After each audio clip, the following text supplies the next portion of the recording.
Depending on which of the headline numbers you look at for July 2026, Ottawa's housing market is either doing perfectly fine or it is falling off a cliff.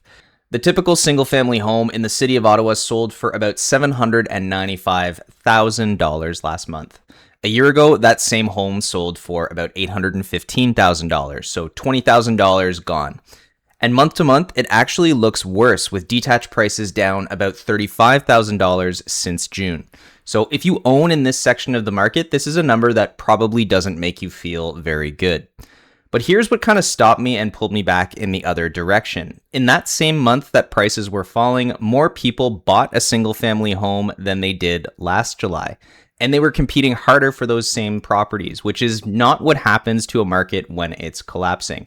So before you freak out or celebrate, let's take a look at the numbers themselves and see what's going on in Ottawa. So we'll start where we always do here with the general market. So this is all property types in Ottawa, and we're looking year over year for the number of sales, the total sales volume.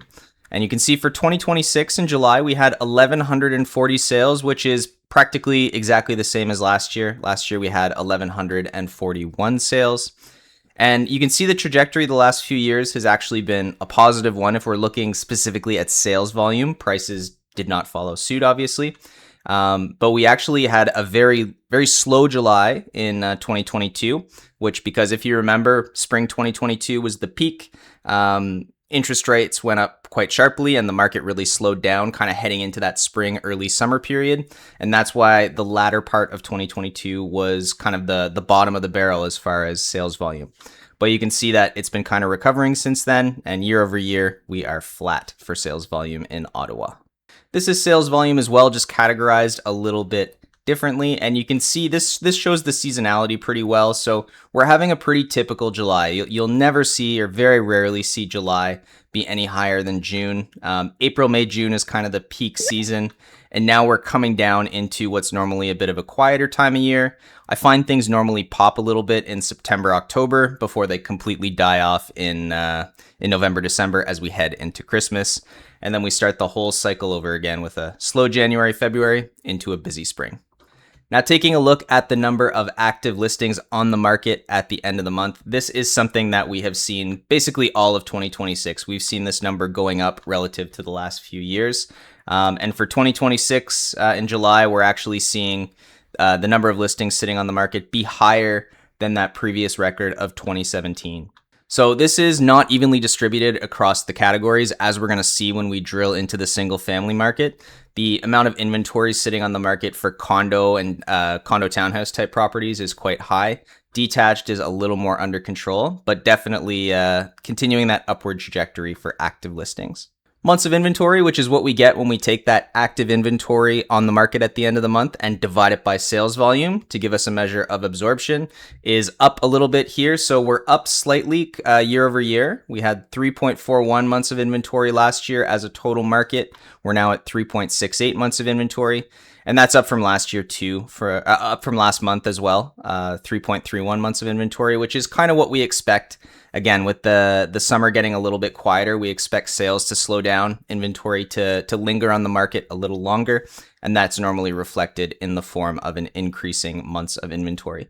So right now we're sitting at 3.68 months of inventory, which, depending on who you talk to, is either a very weak seller's market or a balanced market. Some people say anything under 4 months is a seller's market. Some people say anything under 3 months, but we're right kind of in that territory, heading towards a balanced market as far as months of inventory go. Average days on market is another great one to look at here, and we can see that days on market has actually gone up pretty significantly June to July. Again, we expect that trend a little bit. We can see it last year, but not nearly as severe as it was this year. So up from 32 days to 39, that's a 23% increase month over month. So things are sitting on the market quite a bit longer. Year over year, we're up about 14% for average days on market. We're going to take a look at the single family market now. So if you're somebody who's interested in townhouses or condos, I'm going to do a separate update on those numbers as well, like I do every month. So get subscribed to the channel if you're not already. And let's take a look at what the single family market's doing. So we're looking again at the July year-over-year sales volume, and we can see in July 2026, we actually saw an increase in sales volume compared to 2025, 2024, etc. So kind of continuing that upward trajectory that we saw for the market in general, that kind of flattened out this year. And we can see we're below here the 10-year average as well, which is largely being dragged up by these busier years, 2019 through 2021. Breaking out the same data a little bit differently here, you can see that seasonality again, even more pronounced in the single family market. We saw a pretty big drop there between June and July. But we can see as far as Julys go, we're actually outperforming 2024 and 2025 by a reasonable margin there. So a pretty decent July for single family homes overall in Ottawa. Typically a pretty quiet month on the best of years. Looking at the July active listings, we can see we're basically flat year over year, 1707 down to 1705, and that's after climbing pretty steadily since 2020. So good to see that number flattening out. Means that the inventory that's coming up on the market is moving a little bit better than the market in general. And it's also nice to see here that the 2026 number is not close to overtaking the 2017 number, that kind of record-breaking year. And you'll recall from the previous couple slides, the general market, we're actually seeing active inventory kind of up here. So single-family homes continuing to stay resilient in the face of a kind of slow market for the rest of the city. For months of inventory, we're seeing a pretty similar month-over-month trend here, up from 2.56 to 3.08 months of inventory.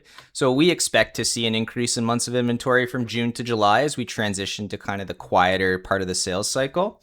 But compared to last year, we're actually down. So 3.3 months of inventory in July 2025, and we're looking at 3.8 in July 2026, which is, pretty much seller's market territory. Again, depending on who you talk to. If you're going by that 3-month criteria for getting into balanced market, then we're just on the other side of seller's market. But a fairly healthy amount of supply and demand for specifically the detached market in Ottawa. Average days on market, we can see after a crazy peak earlier in the year, we're trending in the same direction. So we're up to 34 average days on market. That's up about almost 25% month over month, which again is what we expect in that quieter period of the year. Year over year, we're up about 12.3%. So we're up from 30 days to 34 average days on market for a single family home. Now we're looking at median sales price here. If you watch the channel regularly, you'll know that I really swear by the benchmark price, but the benchmark price unfortunately is not available yet. It's probably going to come out in a few days, but I'm actually in the process of a personal move. So tomorrow a bunch of people are going to come here and move all of my stuff. So I wanted to get this update out before that happened. Otherwise I would be like doing it from my car. So what we're looking at here is median price. When the benchmark price becomes available, if you're tracking those numbers, I'll put them in the description. I'll update it as soon as it's available. But as far as median price here, we can actually see that things have gone down quite a bit month over month and year over year. So year over year, we're seeing a 2.5% decrease in the median price, 815,000 to 795,000. Month over month, we're down from 830,000 to 795,000 for the average detached property in Ottawa.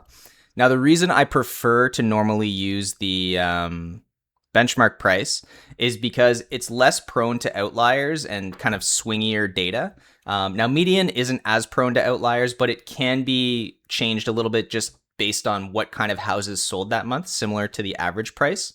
And especially in months like July and August, where the sales volume is a little bit lower, that impact can be a little bit bigger. So take this with a grain of salt, but it does look like the median and average price are going down month over month and year over year. When I have that benchmark data, I will make it available to you in the description of the video.